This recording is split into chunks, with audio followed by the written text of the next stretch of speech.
All right, as you can see, my panelists are already having a conversation here in studio. All right, so of course, I mentioned that we'll be having a robust conversation here in studio as we await to hear what really this NASA Congress is all about that's taking place in Bomas of Kenya. And of course, in studio, I have Martin and Dati. He has been with us for a very long time. Yeah. Hopefully, we'll have a flag bearer by the end of the day.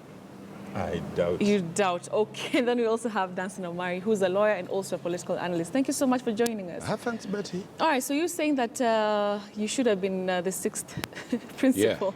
Yeah. I'm waiting to be the sixth or seventh for everybody? Or 10th. No, the way these guys are playing their game is that they are taking the 2002 approach, where it was a rainbow coalition. Bring all the tribes and have their tribal chiefs together. Right. And because Jubilee looks like it's more of a two-tribe affair. So these ones have said, let us bring everybody on board. Now we have guys from Western, we have the Kamba Nation represented, we have the Luya Nation represented, we have the Luo Nation represented, now the Kalenjin Nation is being represented. Slowly, we are seeing the Kisiis, hope not me, then we have one Kikuyu around there, so that they have a national appeal. Perception is very critical. Jubilee has found a problem to penetrate because there is a notion that it is a true tribal issue. So that to me is what I think they are doing. But the problem is, and that this coming together of the four tribes already seems to still not have an answer to who really is going to unseat President Uhuru Kenyatta. Is adding another person creating more problems? Is it a plus? It's still a challenge because they are not reenacting 2002. They are trying to reenact 2007. The Pentagon, you can see. Yeah. There it is.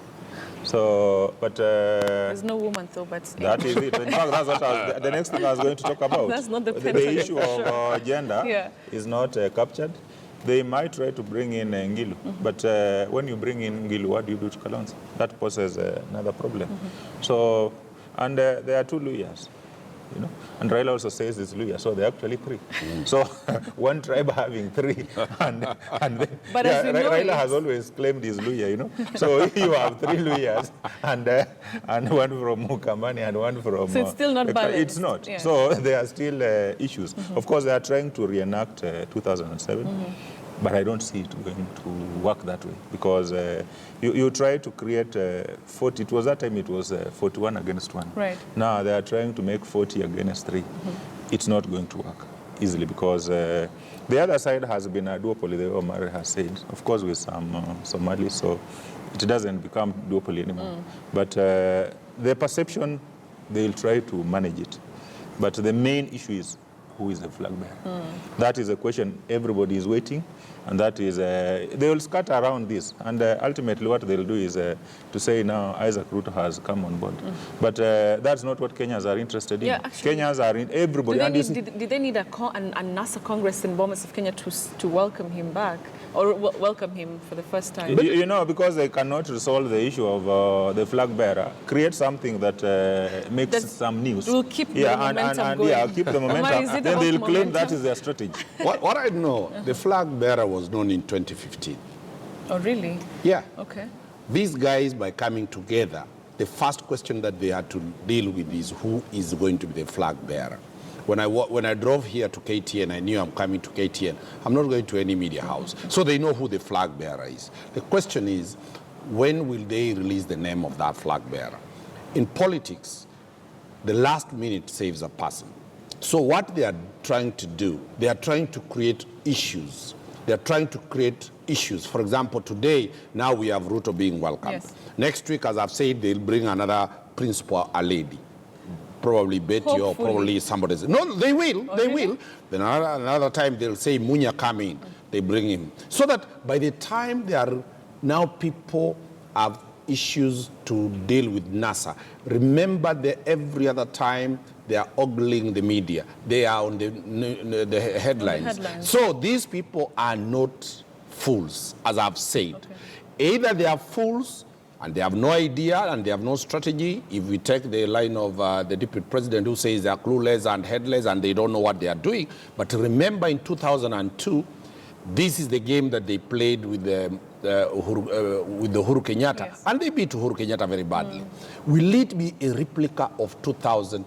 of 17. Number two, when you look at Uhuru Kenyatta having been beaten in 2002 by a united front, will Uhuru Kenyatta keep quiet and wait? They know the person they are facing has faced their wrath once. So they are very careful, calculating to avoid any fast movement. I thought that they are clueless until I've now started believing that they have a strategy, and that strategy is that, and they know every Kenyan knows the candidate is Raila Odinga. It's not everybody knows. Uhuru Kenyatta knows, William Ruto knows, and that is it true. NASA knows, Kenyans know who their candidate is. The question is how do they bring the perception that they are a national outlook? Three, it is not the question of only naming their candidate. It's a question of developing a manifesto. When you look at what they are trying to argue, today I'm sure they will announce several issues about what is going to be in their manifesto. While Jubilee is a multi-billion project issue and attraction of foreign donors and investors in this country, the message they are trying to bring is that us, we are unga people. We deal with the kiberiti. We deal with the kerosene. We deal with jobs for the workers. We deal with the low people. So slowly what they are trying to put the people is that what is the ideological divide between Jubilee and NASA? So the candidate is already resolved. The candidate is not a question to be discussed. People, remember, and lastly, we are saying that the party nominations are ending. Yes, yes. 26th. By that time, people will have nowhere to run to. So that is the time they will announce now it is Raila Odinga and Kalonzo. You have nowhere to go. You either remain or move to be an independent candidate. Okay, fine. I'd like to hear Martin's view on this. But before then, I'd like us to cross over to Kisii. We have our Duncan Haemba, who's following up on the primaries there. Duncan, thank you very much for joining us. So we understand that earlier on there was a bit of chaos. Can you confirm this and tell us why this happened?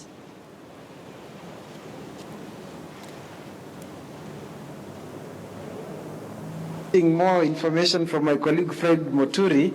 Where we are actually, it's called Bogiakumu Primary School. It's one of the polling stations in Bonchari constituency, one of the 9 constituencies here. Now, as we were driving to this particular place after getting information that there were chaos, actually we've actually bumped into destroyed ballot papers, ballot boxes that have been strewn all over. We are finding children playing with some of the ballot boxes. Of course, they are orange and transparent, or orange and clear for that matter. So we've found children playing with them along the road, ballot papers strewn all over. Reason being, there is one aspirant by the name Fred Nundu, whose name is, I understand, is missing on the ballot. That is what actually has informed the chaos that actually marred this particular polling station. And they've said, unless the name of that aspirant is on that ballot paper, then they're not going actually to participate in this particular primary. So this is what is unfolding here in Bonchari constituency. Nini litendeka ama exactly what happened, because if name of one aspirant is not missing, at what point was the decision made that there will be no nomination? Yeah.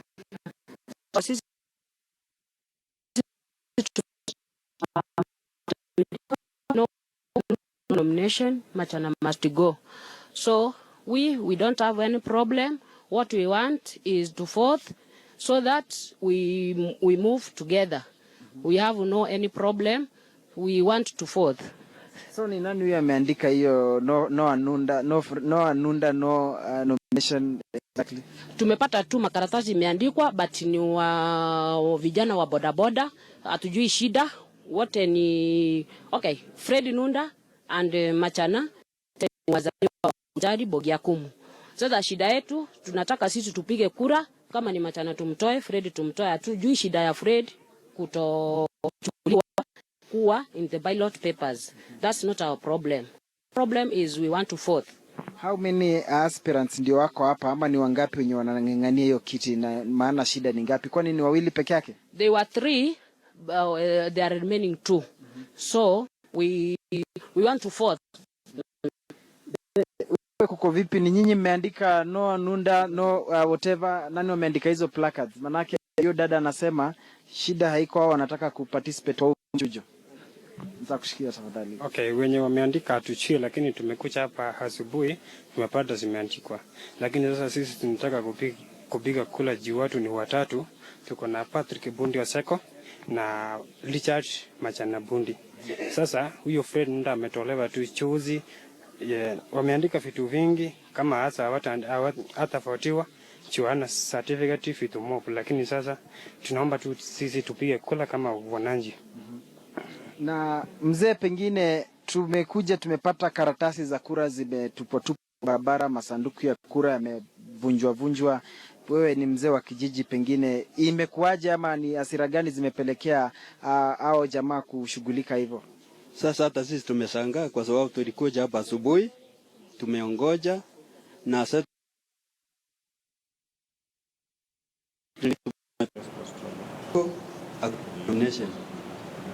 All right, so it seems we're having a network issue there. We're connecting to Duncan Hyemba.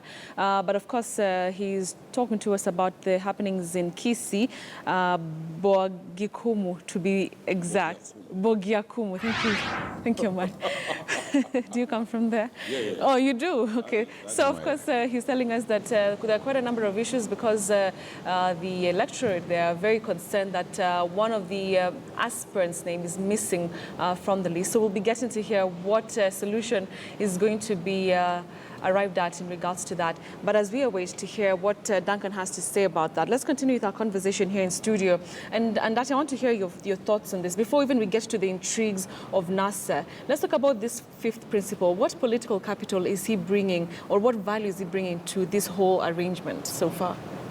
The Rift Valley block. You know, in 2013, William Ruto had a very serious grip on the Kalenjin block and most of Rift Valley.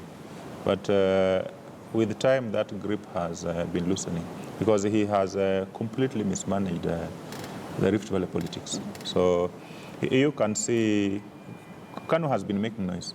Of course, Kanu didn't support Jubilee that time. Right. Kanu was supporting Musalia Mudavadi, although they never delivered any votes to him. But Gideon Moi and the father were working with Musalia then in what they are calling the Amani Coalition with Eugene Wamalwa. But Isaac Ruto was one of the key lieutenants of William. Then they fell out. Of course, when Isaac became the chairman of the Council of Governors, and he was very vocal on the issues of the allocations to the counties, and he started looking like he was trying to create an alternative power base. The DP didn't like it. So ultimately, when the dissolution of URP into Jubilee happened, Isaac and the likes of Zakai Cheriot were not part of it. So they decided now to come up with the Mashinani, Chama cha Mashinani. So those issues are still there. And Isaac might not carry a lot of support, especially the South Rift. But he will move with some numbers towards NASA. You see, if he reduces some of those numbers that the other side got, then it can very easily force this election into runoff. Yeah, but you know, the interesting bit, if you look at all the opinion polls, the numbers where Uhuru has lost numbers, he has also gained elsewhere. Yeah. Yeah, so like Kisii, his numbers have gone down in terms of what he got last time. He might not get the 27, 28% he got in Kisii, the two Kisii counties where Omari comes from last time. But he has made quite a bit of inroads in Western. He has also made quite a bit of inroads in Ukambani.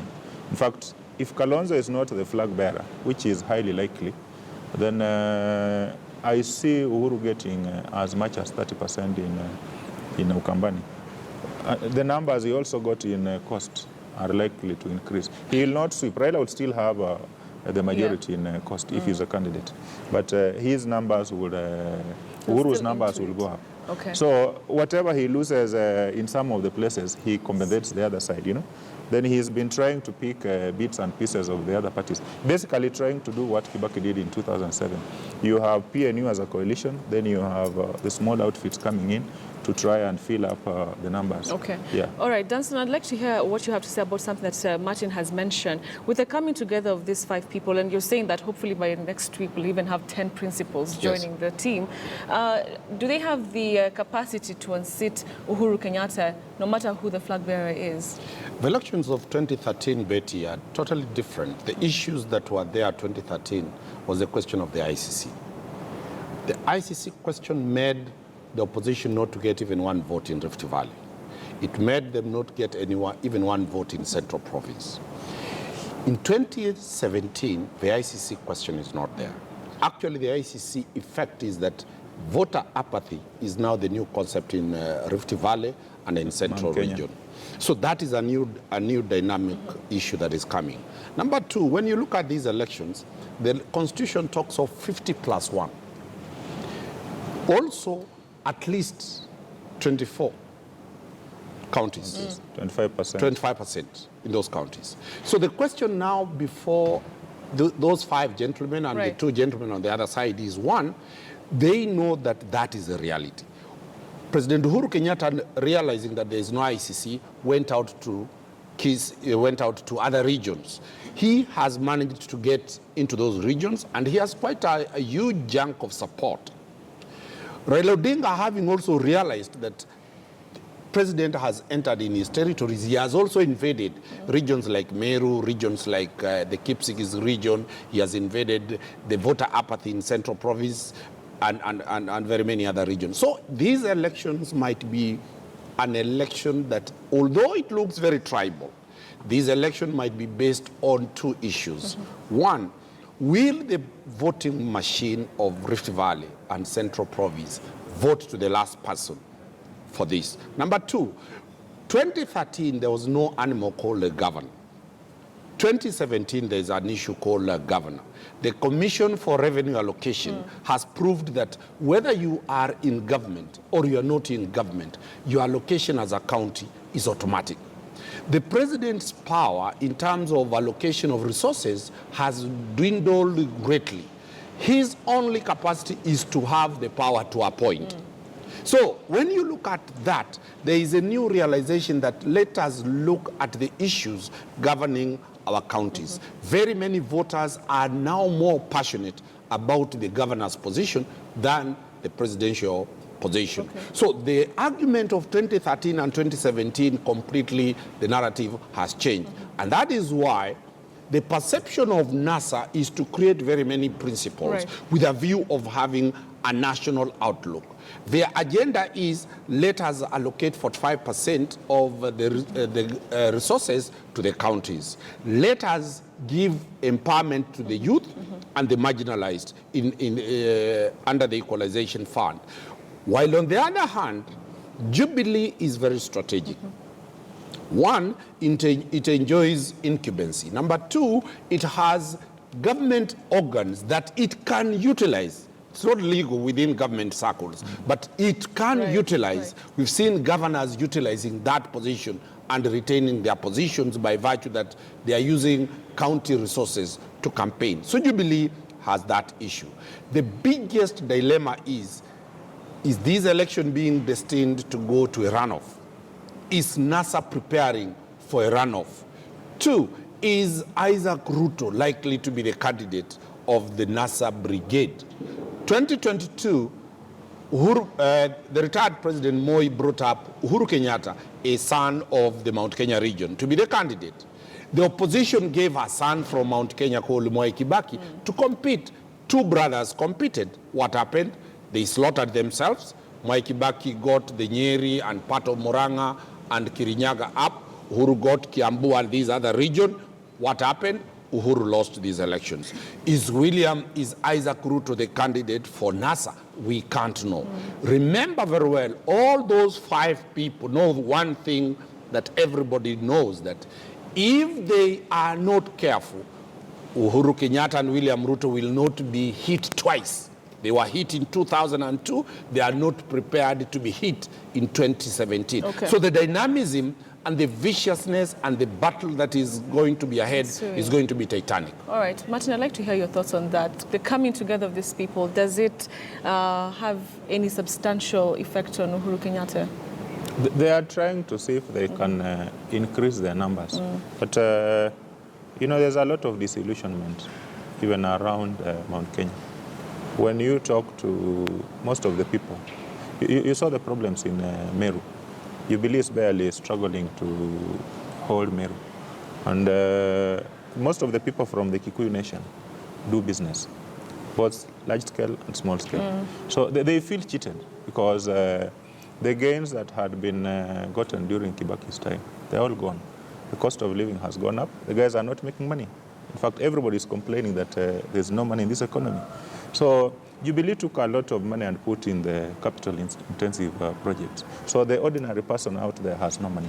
And the people are asking, why do we need to wake up at 6 to go and vote for a president who does not know what the issues that are affecting the ordinary masses? Yeah. So with Raila as a candidature, you know, Uhuru will still try to whip up emotions. Because there are two issues. He talked about the ICC, which was a major issue in 2013, Yes. and the fear of Raila, Yes. the phobia. So if Raila is a candidate, which is highly likely, deputized by Kalonzo, Uhuru just needs to go to Kameme, and he'll do it. Or Inoro, and tell them, look, you know. Is it really as simple as that? And that? That's what he'll do, I'm telling you. And the masses out there listen to Kameme and Inoro. Those FM stations are very powerful. And he says, look, because, and you know, Raila has been blundering. You don't talk about, you know, like the land equation is very emotive. Yes. So you don't talk about it the way he does. You know, you can talk about full implementation of the Constitution. Yes. But you know, in the process of implementing the Constitution, you will address the all these TJRC, issues. you will talk about those issues. Right. But when you say it openly that we will get these ones done like this, then the Kikuyus in Kajiado, the Kikuyus in Nyeri, and these other places, they get scared. Okay. So, and then two, there are fellas who occupied houses after 2007. They don't pay rent. Who are the landlords? The guys from Central. So, you know that phobia. He doesn't talk about it openly the way we are doing. But, you know, the message is sent home. So once that message is received, then that makes the people wake up massively and turn up to vote. Yes, yes. But they must work on their numbers, both sides.